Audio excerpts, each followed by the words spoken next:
Hello. तो जैसा कि आपने थंबनेल देखा है कि हम लोग बात कर रहे हैं सीयूईटी एग्ज़ाम के बारे में। सीयूईटी जो ऑल ओवर इंडिया की सेंट्रल यूनिवर्सिटीज़ हैं और उसके अलावा और भी जो प्राइवेट यूनिवर्सिटीज़ हैं वो इसमें शामिल होती हैं और उनका जो मास्टर प्रोग्राम होता है उस मास्टर प्रोग्राम के लिए वो सीट ऑफ़र करती हैं।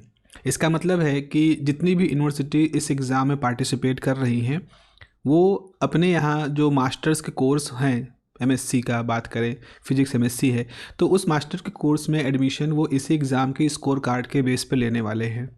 तो आपका जैसा परफॉर्मेंस होगा उसी बेसिस पर आपकी रैंक होगी और उसी बेसिस पर आपको कॉलेज मिलेगा, आपको ऑप्शन मिलेगा काउंसलिंग के दौरान।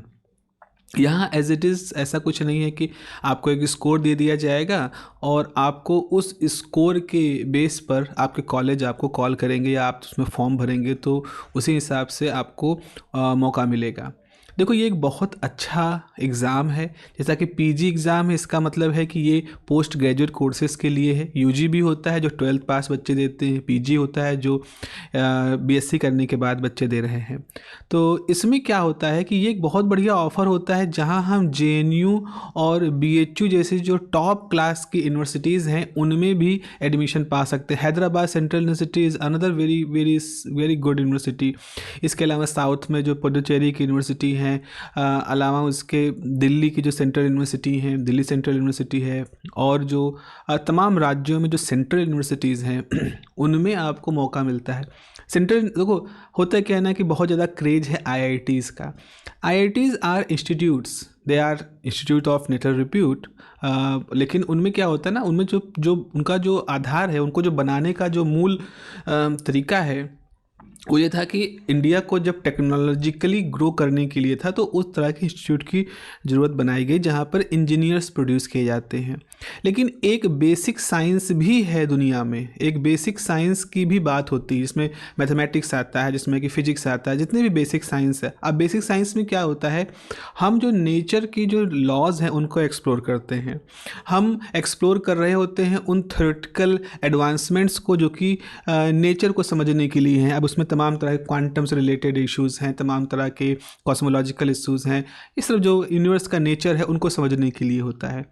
आईआईटीज़ में क्या होता है, आईआईटी जनरली उन लोगों को प्रेफर करती है अपने यहाँ रिक्रूट करने में और साथ ही साथ उस तरह के रिसर्च को प्रेफर करती है जिन रिसर्च का कोई टेक्नोलॉजिकल एस्पेक्ट होता है। तो आपको आईआईटीज़ में अगर फिजिक्स डिपार्टमेंट भी जाओगे तो आपको मोस्ट ऑफ द लोग ऐसे मिलेंगे जैसे कोई प्लाज्मोनिक्स पे काम कर रहा है, कोई फोटोनिक्स पे काम कर रहा है, ऑप्टिकल फाइबर पे काम कर रहे हैं, वो फिजिक्स के साथ साथ ऑप्टिक्स पे काम कर रहे हैं, वो फिजिक्स के साथ साथ और जो ब्रांचेज़ हैं मैकेनिकल, इलेक्ट्रिकल, उनके साथ कोलेबरेट कर रहे होते हैं। तो वहाँ का नेचर ऐसा, चूँकि वो इंस्टीट्यूट का गठन ही इसी बात पे हुआ था, टेक्नोलॉजिकल एडवांसमेंट के लिए। लेकिन यूनिवर्सिटीज़ के साथ ऐसा नहीं था। यूनिवर्सिटीज़ एक एक इंटेलेक्चुअल इंस्टीट्यूशंस थे। उनका काम था कि वो इंटेलेक्चुअल सब्जेक्ट्स पर, इंटेलेक्चुअल टॉपिक पर, स्कॉलरी टॉपिक्स पर भी काम करते हैं।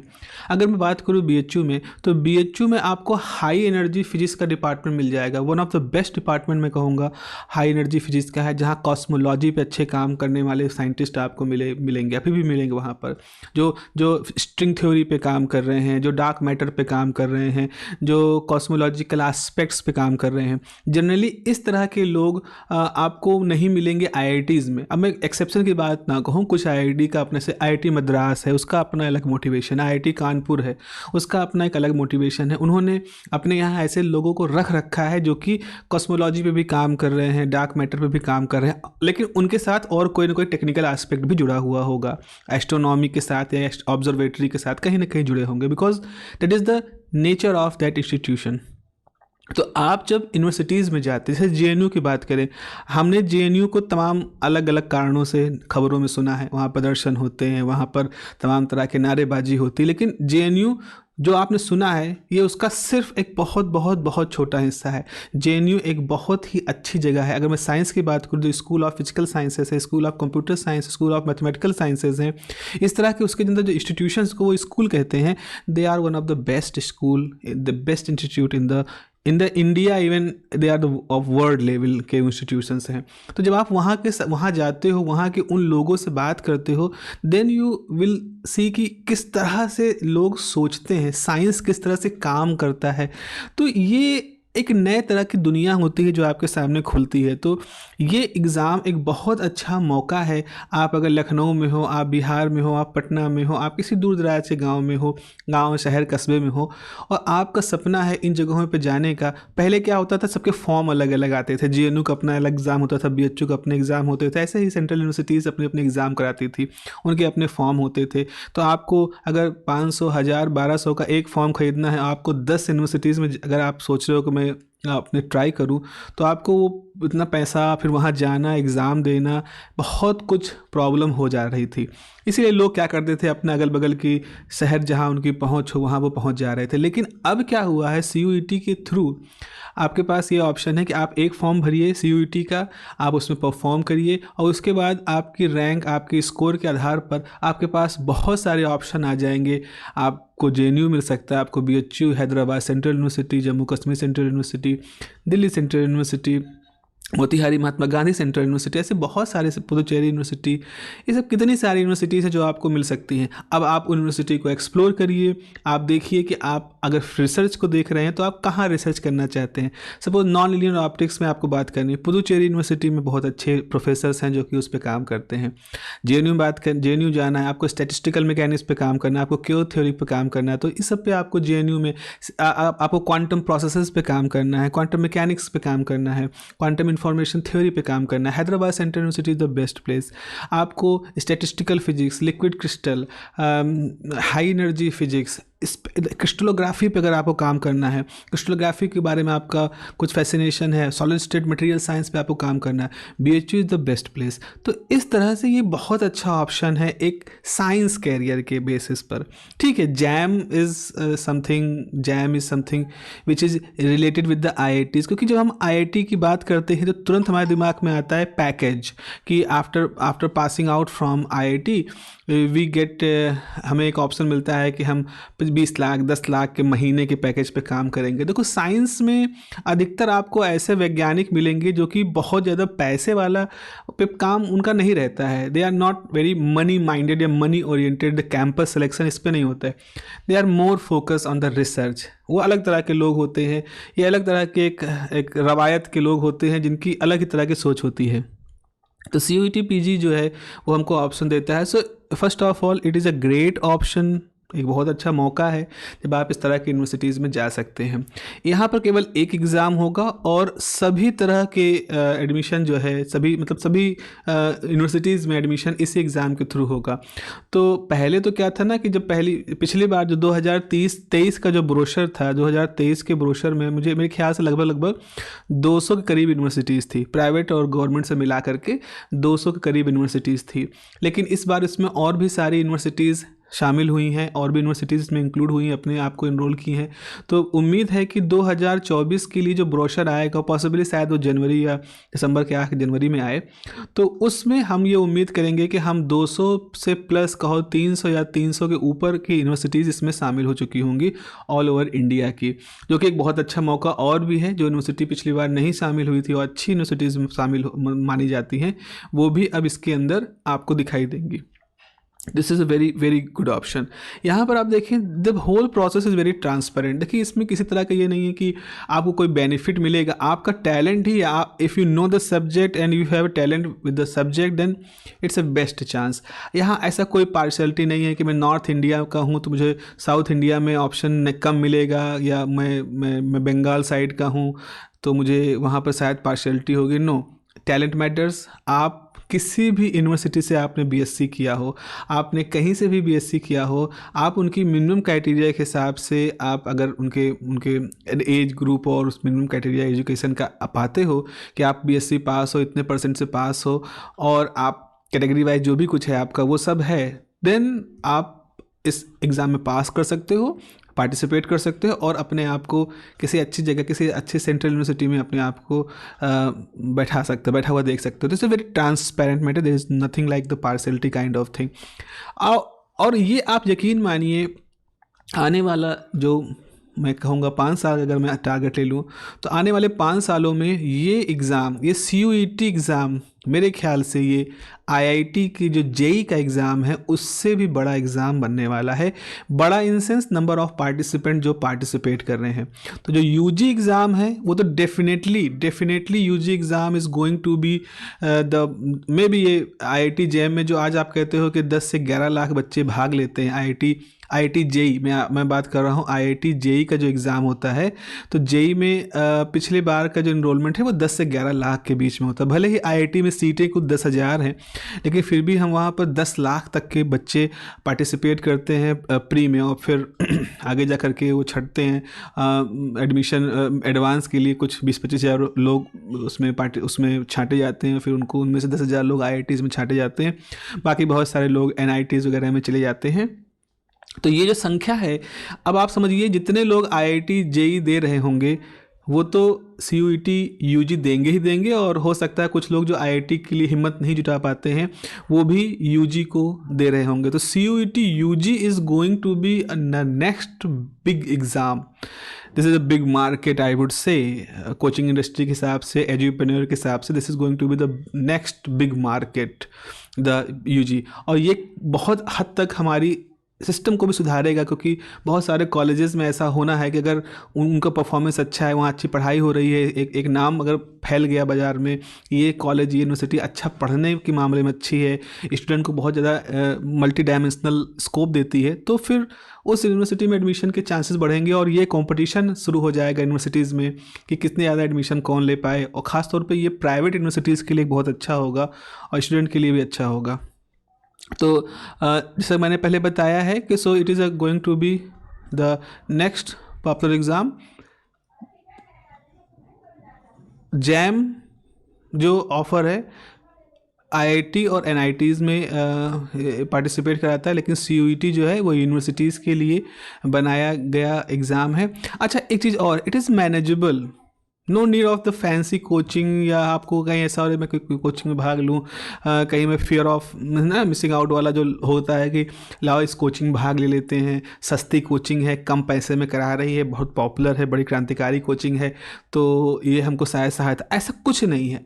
It's manageable. आप अगर बीएससी सेकेंड ईयर में हो तो आप बीएससी सेकेंड ईयर से लेकर के थर्ड ईयर के बीच में आप इसकी तैयारी अच्छी से कर सकते हो और अच्छा मार्क्स कर सकते हो।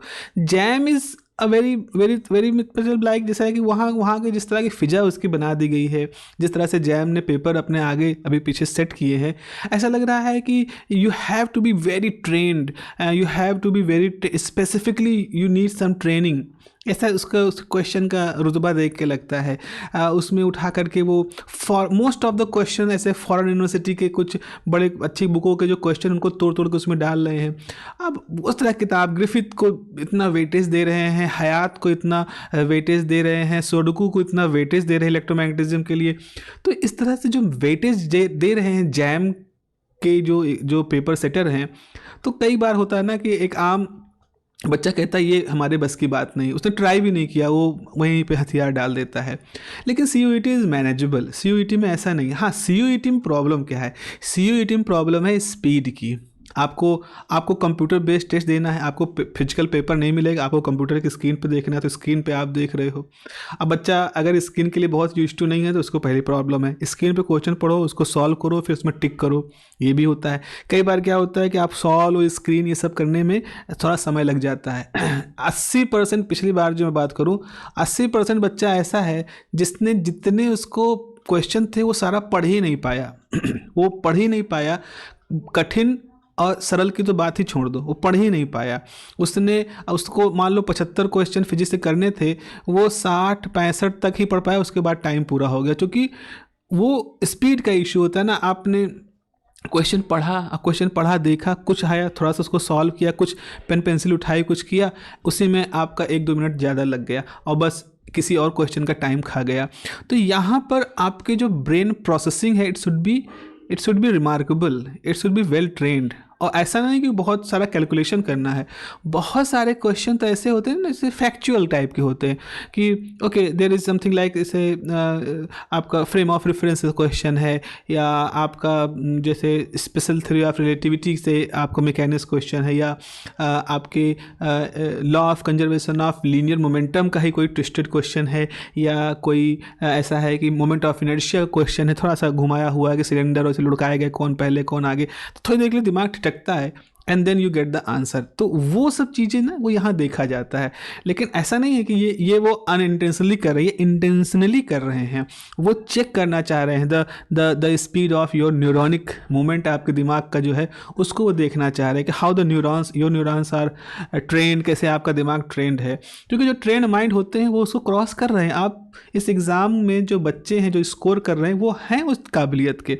आपको लगता है कि आपके लिए कठिन है, पर इस एग्ज़ाम में ऐसे मिल जाते हैं, ऐसे स्टूडेंट मिलते हैं जो कि उस कैटेगरी को पार कर जाते हैं। They have that kind of sharpness, then they can just see the question and just tick the answer, the correct answer. It's not a guess work, they just genuinely वो अपना ऐसा कर रहे होते हैं।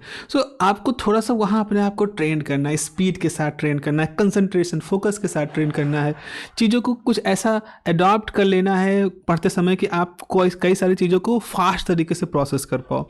ये सब इसके चेक करने के तरीके हैं। अगर मैं बात करूं 2024 जो अगला एग्ज़ाम होगा वो मार्च की डेट है, और ये बहुत ही जल्द है। शायद 24 मार्च, शायद 24 मार्च, थर्ड वीक ऑफ मार्च या मिड ऑफ द मार्च में इसकी डेट आएगी। बहुत ही करेक्ट डेट तो जब इसका ब्रोशर आएगा जनवरी में पॉसिबली, तब आपको पता चलेगा।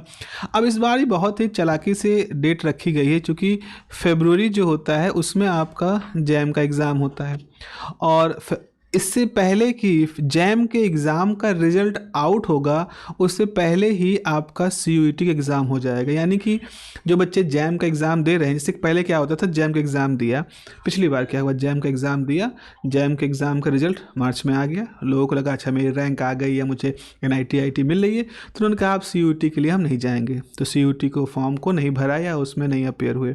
अब की बार ऐसा नहीं होगा। अब की बार जैम का रिज़ल्ट अभी नहीं आया है और CUET एग्ज़ाम आ गया है, तो थोड़ा सा ये मतलब एक जो डाउट जैसा होता है कि चलो ठीक दे लेते हैं, नहीं वहाँ नहीं तो यहाँ सही, इस तरह से स्मार्टली यहाँ पर बात हुई है। और मुझे लगता है कि ये इस बार अगर सक्सेसफुल तरीके से ये ट्रेंड चला ले गए, मार्च में एग्ज़ाम करा ले गए just after the JAM, then यही ट्रेंड लिंक रहेगा हमेशा।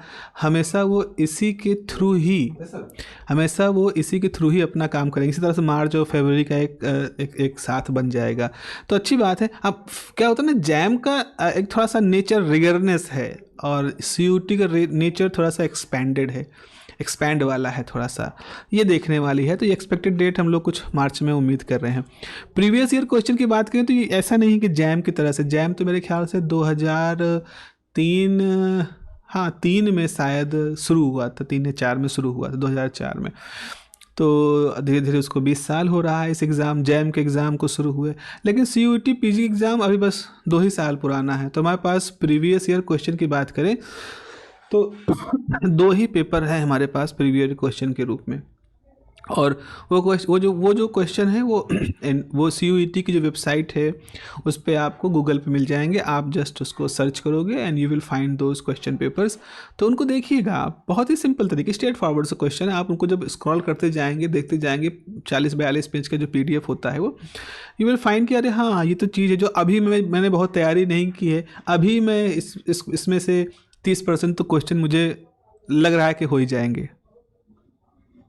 ठीक है, सो ये है इसका तरीका। तो आपको करना क्या है, आपको जस्ट कुछ बेसिक्स तैयार करनी, उन पे अच्छे से टॉपिक पर तैयार करना है, हर टॉपिक का बेसिक तैयार करना है, फॉर्मूले अच्छे से याद करना है और थोड़ा सा फैक्चुअल रखना है। और जाहिर सी बात है कैलकुलेशन को भी आपको थोड़ा सा अपने शार्प रखना है, क्योंकि टाइम के साथ रेस है तो बहुत लंबे क्वेश्चन होंगे। जैम में क्या होता है ना, क्वेश्चन इतने ऐसे होते हैं कि आपके पास समय बच जाता है। बच्चे जैम में समय बच जाता है, क्या कर रहे हैं वो इतना लंबा लेंदी क्वेश्चन है, कहीं कुछ होगा फंस गया तो वो मतलब रुके रहते हैं। लेकिन यहाँ सारा समय के साथ कंपटीशन है, तो आप थोड़ा सा अगर अपने आप को मैनेज करेंगे तो आप समय से सारे क्वेश्चन पढ़ भी पाएंगे, उनमें से ज़्यादा से ज़्यादा क्वेश्चन के आप आंसर भी कर पाएंगे। So this is my view toward this CUET PG examination. और सभी लोग जो इसकी तैयारी कर रहे हैं उनको इसकी बहुत बहुत शुभकामनाएं। अच्छे से तैयारी करिए ताकि आप इस एग्ज़ाम को अच्छे से क्लियर कर पाएँ। Have a nice day, take care, bye bye.